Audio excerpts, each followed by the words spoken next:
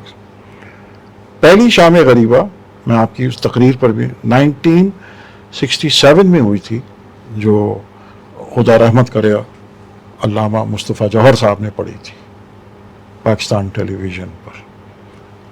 ترابی صاحب نے کبھی انٹرویو نہیں دیا کسی اخبار کو پہلی بار، تو ان کو یہ میڈیا وغیرہ اس وقت بھی ان کو اس سے کوئی انٹرسٹ نہیں تھا. اچھا، دیتے ہی نہیں تھے، ٹائم ہی نہیں دیتے تھے. نہیں دیتے تھے، دیا ہی نہیں انہوں نے، انٹرویو ہی نہیں ان کا کوئی. دیکھ لیجیے، میں تو اخبار جنگ اور ڈان میں ان کا کوئی انٹرویو نہیں ہے. کسی اور اخبار میں ہو تو میں کہہ نہیں سکتا. 2 اخبارات جو میں نے دیکھے تو وہ انہوں پڑھی، تو کوئی بھی وجہ رہی ہوگی تو انہوں نے کہا نہیں، علامہ رشید ترابی صاحب کو جو ہے تو لوگ ٹی وی کے لیے بڑے وہ رہتے ہیں، ٹی وی کے لیے ہم آئے. جی بالکل. اور اس زمانے میں تو انہوں نے بہت مشکل سے اس کو ایکسیپٹ کیا. اب دیکھیں نا، یہ بہت مشکل سے جب میں کہہ رہا ہوں تو ان کو اس کا تھا نہیں. 5 شام غریبہ پڑھی انہوں نے، 5 68 سے 72 73 تک. دعا، صبر،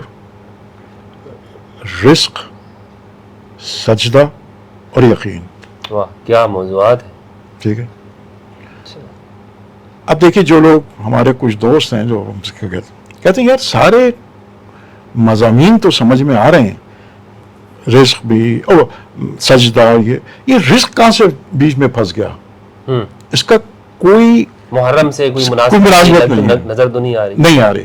ٹھیک ہے نا، کہاں نہیں آ رہی؟ قربانی ہونی چاہیے. دیکھیے بالکل آپ سمجھ، ماشاء شہادت ہو، سجدہ، دعا. اچھا، ریڈیو کے بھی تسلیم وہ علیحدہ. یہ بھائی یہ کیا سلسلہ ہے؟ اس سلسلے کو افتخار عارف صاحب کوٹ کر رہا ہوں، بیان کرتے ہیں. ان کا جب پاکستان ٹیلی ویژن آئے ریکارڈ کرنے کے لیے، اس زمانے ریکارڈنگ نہیں ہوتی تھی، ریکارڈ کرنے آئے تو انتقال ہو گیا اسلم اظہر صاحب، جو پاکستان ٹیلی ویژن کے جنرل مینیجر اور فاؤنڈرز میں سے تھے. اچھا، انہوں نے یہ سوال کیا کہ علامہ صاحب یہ رزق کا مسئلہ سمجھ میں نہیں آ رہا. اچھا وہ بولے دیکھیے، ان کا ایک طریقہ تھا ہر آدمی کا، خاموش سنتے رہتے تھے، بولتے نہیں تھے. وہ بہت کم، بہت ہی کم گو انسان تھے. ان کا ایک طریقہ تھا خاموش بہت بار. اور لوگ بھی جیسے آج ہوتا ہے کہ معاف کیجیے کہ ہنسی مذاق ہو رہا، یہ تو وہ پسند ہی نہیں کرتے تھے. نہ کسی کی اتنی ہمت ہوتی تھی کہ کوئی ان سے یہ ہنسی مذاق بھی کرے. وہ وینیوز دوسرے ہوتے ہیں، وہ دوسرے مقام.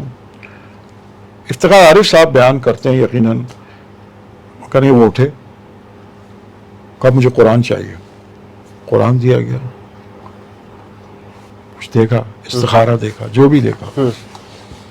اسلم اظہر صاحب کہا کہ میں آج رزق کے مسئلے پہ پڑھ دوں گا. دیکھیے وہ آئے کسی اور مسئلے کے لیے تھے، ان کا عنوان کچھ اور ہوگا. ان کا میں پڑھ دوں گا، ان کا انشاءاللہ.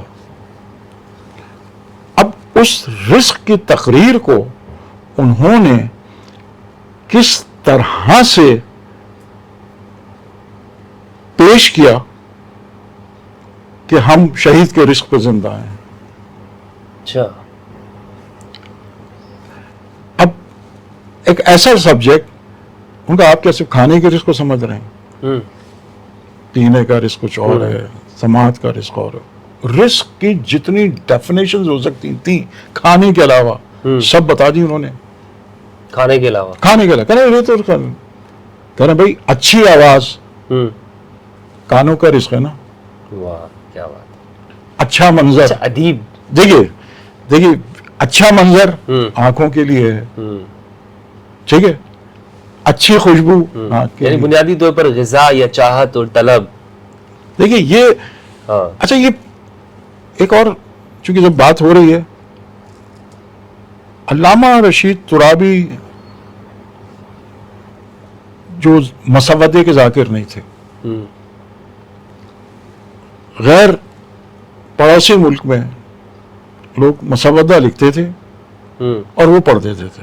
وہ پسندے کے آدمی نہیں تھے، وہ ایکسٹمپور آدمی، ظاہر ہے کہ جو بھی ان کے خیال ہو. اب جب یہ انہوں نے رزق کی